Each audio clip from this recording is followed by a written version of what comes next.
भगवती जगदम्बा महामाया परमेश्वरी को सादर कोटि कोटि नमन है। तो राजा परीक्षित को शाप मिल गया ब्राह्मण पुत्र से कि 7वें दिन तक्षक नामक दिव्य सर्प उसको काट लेगा और बचने का प्रश्न ही नहीं, और शाप जो है अमोघ है। तो उन्होंने मंत्रियों से कहा कोई उपाय करो, जैसे कि पूर्व काल में बहुत से लोगों ने उपाय किया। एक ऋषि ने अपनी पत्नी को आधी आयु दे दी और उसकी जान बचाई। तो मंत्रियों ने पूछा कि वो कौन से ऋषि थे और वो क्या कथा है महाराज, ये बताइए।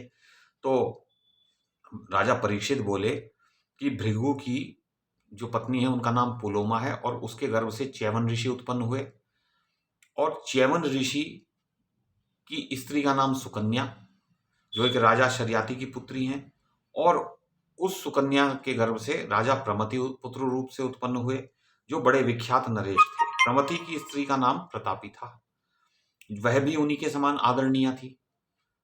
प्रतापी के गर्भ से रुरु नामक मुनि का जन्म हुआ। तो च्यवन ऋषि के वंश परंपरा में जो राजा हुए वो एक ऋषि थे, बन गए, तो जिनका नाम रुरु था, वे परम तेजस्वी पुरुष थे। उसी समय की बात है, स्थूल केश नाम से प्रसिद्ध कोई मुनि थे।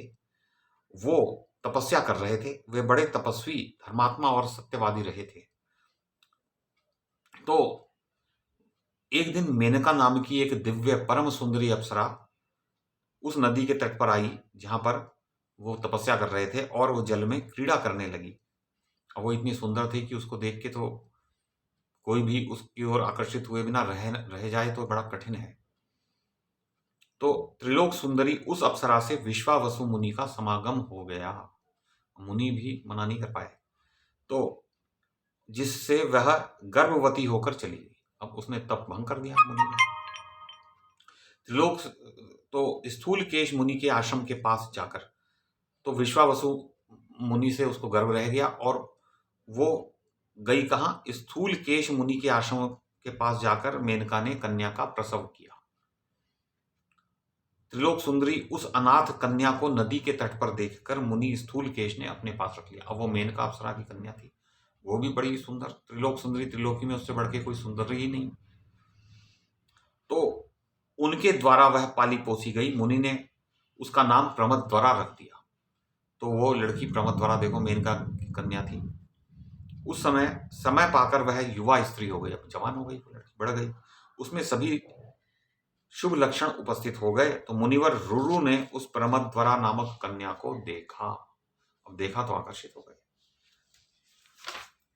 तो परीक्षित जी कहते हैं, मुनि, अब वो कथा सुना रहे हैं अपने मंत्रियों को परीक्षित जी, तो वो कहते हैं कि मुनिवर रुरु का मन खिन्न हो गया। अब उन्होंने उस प्रमदध्वरा को जब देखा तो उसे पाने का उपाय सोचने लगे, भाई मैं इसको कैसे इससे विवाह करूं। वे आश्रम पर जाकर सो गए। तो उन्हें दीनहीन देखकर पिता ने पूछा, रुरु तुम उदास क्यों हो। तब रुरु ने पिता से कहा, स्थूल केश मुनि के आश्रम पर जो प्रमदध्वरा नाम की कन्या है, मैं उसके साथ विवाह करना चाहता हूँ। पुत्र की बात सुनकर उसी क्षण पिता प्रमति मुनिवर स्थूल केश के पास गए, उन्हें समझा बुझाकर अनुकूल बनाया। तत्पश्चात सुंदरी प्रमदध्वरा के लिए याचना की। स्थूल केश मुनि ने वचन दिया कि शुभ मुहूर्त आने पर मैं विवाह कर दूंगा। वो तैयार हो गए। प्रमति और स्थूल केश ये दोनों महात्मा तपोवन में निकट रहकर विवाह की तैयारी करने लगे।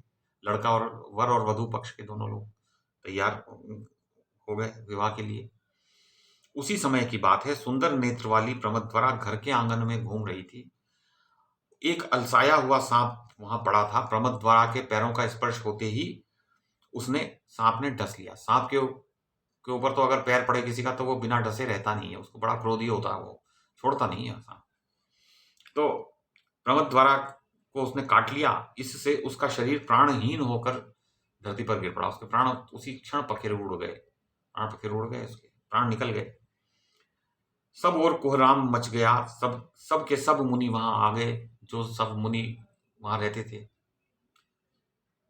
शोकाकुल होकर विषाद करने लगे, कि अरे ये क्या हो गया, इतनी सुंदर लड़की, जो इतनी सुंदर की, इसकी सुंदरता की टक्कर की कोई सुंदर स्त्री नहीं, और इसका कोई अपराध भी नहीं, और बेचारी देखो सांप ने काट लिया इसको।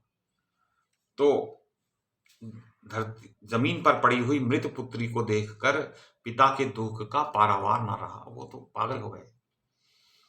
प्रमदध्वरा इतनी तेजस्विनी थी कि मरने पर भी उसका शरीर चमक रहा था। अब वो क्योंकि अप्सरा की पुत्री थी तो प्रकाशमान शरीर था उसका, उसके शरीर से प्रकाश निकलता रहता था। मरने पर भी वो प्रकाश निकल रहा था। उसके मर जाने पर समाचार सुनकर रुरु भी रोते बिलखते देखने के लिए आए। देखा वह मृत कन्या जमीन पर पड़ी थी, जान पड़ता था मानो जीवित ही है। स्थूल केश तथा अन्य अनेकों श्रेष्ठ ऋषि विषाद कर रहे थे। उन्हें देखकर रुरु वहां से बाहर निकल आए। उन्होंने शोकाकुल होकर सोचा, मेरे दुर्भाग्य ने ही इस महान अद्भुत सर्प को यहाँ भेजा है, तभी तो यह मेरे कल्याण का संहार करने में कारण बन गया। देखिए, देव और काल के आगे किसी का वश नहीं चलता। हम क्या सोचते हैं, क्या सपने देखते हैं और कैसे विघ्न लग जाता है, कैसे सब कुछ नष्ट हो जाता है। देखिए, ये भी होता है लोगों के साथ में। तो अब मैं क्या करूं, कहां जाऊं? अब तो मेरी इस प्राण प्रिया की मृत्यु हो गई, यह इस लोक से चल बसी है। मैं बड़ा ही भाग्यहीन हूं। इससे पानी ग्रहण करने का तथा अग्नि में लाजा की आहुति देने का भी अवसर मुझे प्राप्त नहीं हो सका। वो खील जो डालते हैं चावल की विवाह के समय, उसकी बात कर रहे हैं कि मैं वो विवाह संस्कार भी ना कर पाया। मेरे इस मानव जन्म को धिक्कार है। वो धिक्कारने लगे अपने आप को कि इतनी सुंदर लड़की जिससे मेरा विवाह हुआ था वो ही नहीं रही, तो अब मैं क्या करूं? अब तो मेरे प्राण प्रयाण कर जाएं, यही ठीक है। उन्होंने उसको कहा कि अब मुझे भी जीवित रहने की इच्छा ही नहीं हो रही जब इतनी बड़ी मेरी हानि हो गई। तो यों विषाद करते हुए वे नदी तट पर बैठकर उपाय सोचने लगे। यदि मैं मर जाता हूं तो कभी न मिटने वाली आत्महत्या के सिवा दूसरा कौन सा फल मेरे हाथ लगेगा। उन्होंने कहा, अगर मैंने आत्महत्या की, जो कि शास्त्रों में निषिद्ध है, तो मैं अधोगति को प्राप्त करूंगा। तो आत्महत्या कभी नहीं करनी चाहिए, बल्कि लड़ते हुए मरना चाहिए। उपाय करते हुए व्यक्ति के प्राण चले जाएं वो ठीक है, पर मृत्यु अपने आप हत्या, अपनी हत्या नहीं करनी चाहिए। तो मेरे पिता दुखी होंगे यदि मैं आत्महत्या करता हूं तो। माता का मन संताप की आग में रात दिन जला करेगा। हाँ, मुझे मरा देखकर मेरा दुर्भाग्य अवश्य ही बड़ा संतुष्ट होगा। अगर मैं आत्महत्या कर लूंगा तो मेरा दुर्भाग्य तो बड़ा संतुष्ट होगा कि हाँ, अच्छा हुआ, मर गया। इससे मेरी दिवंगत प्रिया प्रमदध्वरा का कुछ भी उपकार होने की संभावना तो है ही नहीं। यदि मैं आत्महत्या करता हूं तो उससे उसका क्या उपकार होगा? तो उसी के लिए कुछ कर दूं, मैं मर तो रहा ही हूं। तो यदि मैं वियोग से व्याकुल होकर स्वयं आत्महत्या कर लूंगा तो वह प्रमदध्वरा परलोक में मुझ आत्मघाती की पत्नी बन जाएगी। यह भी संभव नहीं रह पाएगा, क्योंकि जो आत्महत्यारे होते हैं वो अधोगति को प्राप्त करते हैं। वो उस स्तर पर रहते ही नहीं। वो तो पशु पक्षी, पशु, पेड़ पौधे, ये सब तिर्यक योनियों में चले जाते हैं, या क्या कहाँ जाते होंगे, उनकी अधोगति ही होती है। तो इसलिए मेरे प्राण त्यागने में तो अनेकों दोष हैं, इसलिए मुझे आत्महत्या नहीं करनी चाहिए, ना मरना चाहिए। जीवित रहने पर ये कोई दोष नहीं आ सकते। तो देखिए कितनी अच्छी बात उन्होंने विचारी। इस प्रकार विचार करने के पश्चात मुनिवर रुरु ने स्नान और आचमन करके, अब आचमन तो प्रत्येक प्रक्रिया की बात करना चाहिए, जो भी कुछ कार्य कर रहे हैं उससे पहले और उस कार्य के पूर्ण होने के उपरांत आचमन करना चाहिए। तो उन्होंने आचमन करके पवित्र होकर हाथ में जल लिया और कहा, अब संकल्प का जल उन्होंने उठा लिया। हथेली में जल डाल के संकल्प करते हैं। उसमें गंगा जी का भी आह्वान बहुत से लोग करते हैं कि गंगा जी एकदम आ जाती है तो वो गंगा जल बन जाता है, और किसी के पास गंगा जल हो तो वही ले ले और फिर उसको छिड़का जाता है। तो उन्होंने हाथ में जल लिया और कहा,